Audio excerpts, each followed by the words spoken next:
feminism is the fact that I wake up every single day and don't consider for a single second that gender has anything to do with what I do every day. Having the equality between both genders. Being able to do what you want without being judged on whether it's okay as a woman to do that. You can still wear pink and be smart and funny. You can play football but be into fashion and theatre. I think people just need to relax a little on the kind of gender specific interests. It's absolutely not the world that we live in. Regardless of gender, nationality, animal, human. End of the day, we're all living beings, so we just should just respect everyone. Going to work or whatever it is that I do and just giving nobody a reason to question why I'm there.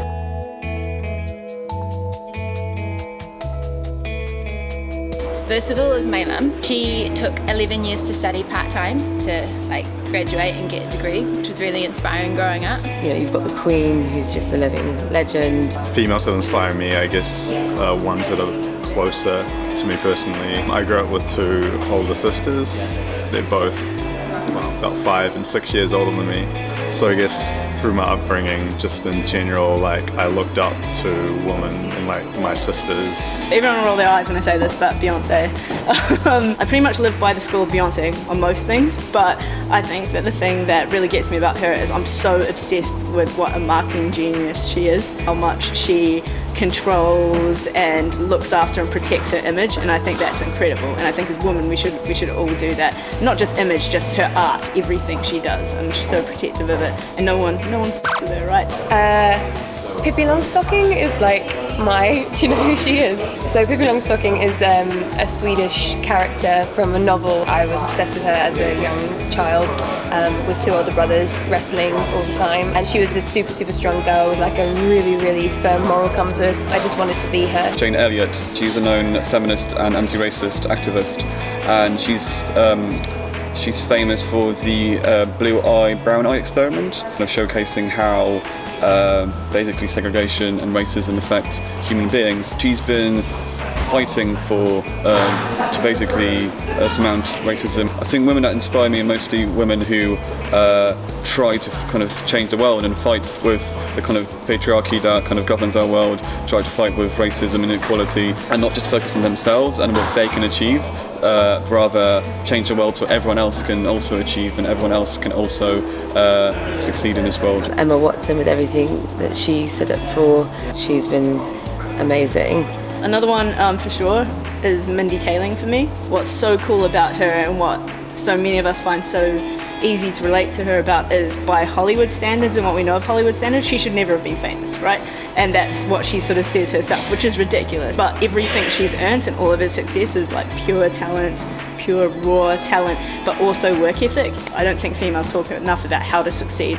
And one thing that I've always loved that she sort of said about this whole topic is you watch a romantic comedy or whatever, which a lot of females will do, right? And the workaholic girl in those is always her life's an utter mess. She's a workaholic and her life's an utter mess. And then she sort of says to that, look, I don't know a single person that is successful without being a workaholic. Anyone that tells you otherwise is lying to you. And my life isn't a mess just because I'm a workaholic, right? I think all kind of female comedians as well.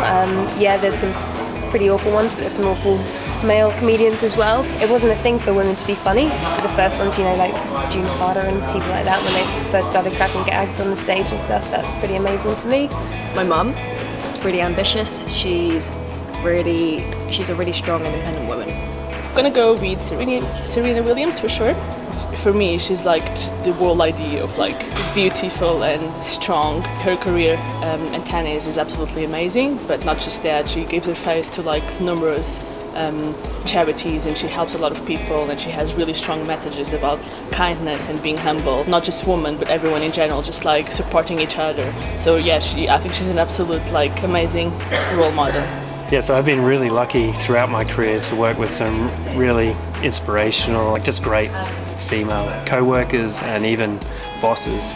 Especially in my first role, I was really lucky to have an amazing boss. Looking back on it, I've taken a lot of the things that she sort of brought to the company and the place I was working at, the things I learned from her and into the style of management, I guess, how she would interact with people, and push the business forward and try to take those lessons and bring them into how my day-to-day work now.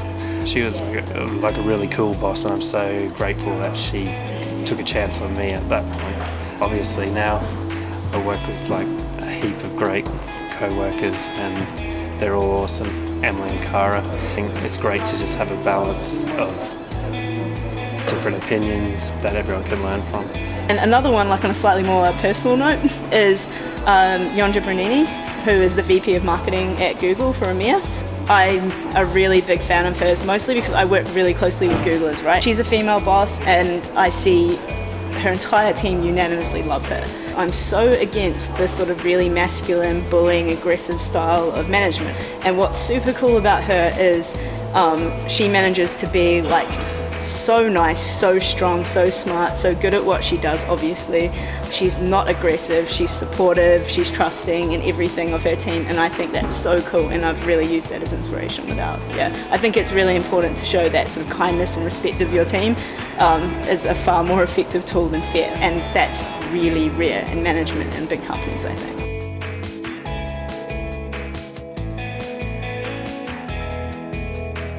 When all my friends started going to university, I was one that knew what I wanted to do and didn't go down that path. At the time, I was very scared. So I loved, the industry, and that's how I wanted to get into it. I started doing my CM and marketing.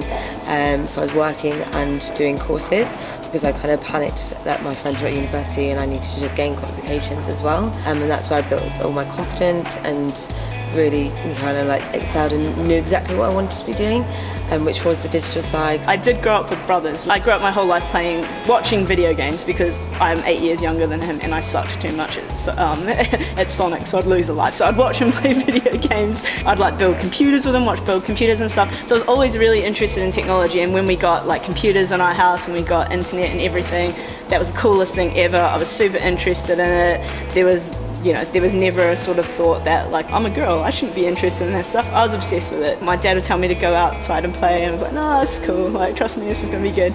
Yeah, it's a typically male-skewed industry, but it's never felt like that because we've grown up in the living and breathing digital. That's kind of intrinsic to the people that are working in it. So my journey into tech, I guess, was probably I fell into it a bit. I think luckily I fell into it with having a female role model at first. I had the ideas, so the skills kind of came later. The biggest challenge in those skills was that seeking help could sometimes be quite intimidating because it was often really cool, intelligent, males that were in the field that were leading things, and you kind of sometimes would feel a bit nervous about sticking your hand up and asking for help. So that was probably the biggest challenge I faced, was kind of overcoming that and just being more confident. So. My obstacle was my parents basically said I shouldn't go into it because I'm a girl. I actually listened and I didn't go into it as my undergraduate. And so for about 5 years I did my undergrad, I did a year of some other stuff before deciding I should actually pursue what I wanted to do in the first place. So yeah, it was long but it was worth it. In reality, the actual answer to this question is just worked really, really hard. I never stopped listening to anyone. I never thought that I knew more than anyone, especially right at the beginning. Learn from everybody who's willing to teach you something. I think that's the most important thing. I think maybe there's more and more a generational thing where kind of expect things to just happen for us and expect to get discovered. That's not the way it works. I just worked my ass off for years. To be successful, you have to work for it, and it will pay off. I promise it will pay off. I promise.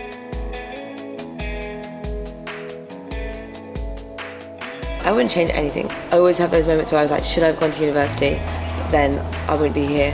And I think I'm kind of living proof that you don't need to go to get to where you want to be. And just go for it. Don't be put off by anything that other people tell them. There's so many companies out there and they want to hire all these amazing women that I've met. Just don't give up and follow your passion.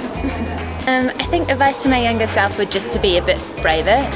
I guess a little less focused on trying to fit in with everyone else, kind of just push yourself a little bit more to, like I said before, stick your hand up and be like, hey, I'm really struggling, or I want to do better at something, and get someone to help you out. Just be confident in your abilities and the fact that you can learn a lot and give a lot and Don't let anyone kind of scare you into not having a voice. Guy or girl, people get successful and people do well because they work bloody hard. I probably wouldn't go and change any history because I'd be terrified that I wouldn't end up in the present. I love the present, it's amazing. I guess the thing I would say to someone is just like, stand the up.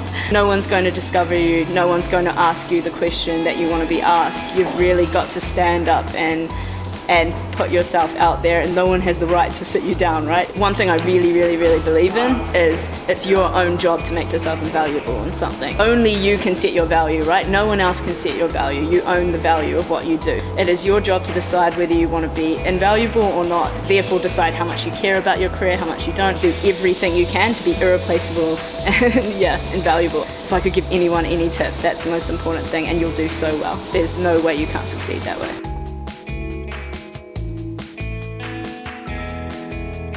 There are definitely things I'm not. Hysterical. Irrational. Dependent, Crazy, Weak. Emotional, a few things that I definitely am. determined, logical, Adventurous. Assertive. Strong. Resourceful, proactive, brave, Confident. Ambitious. I am a queen.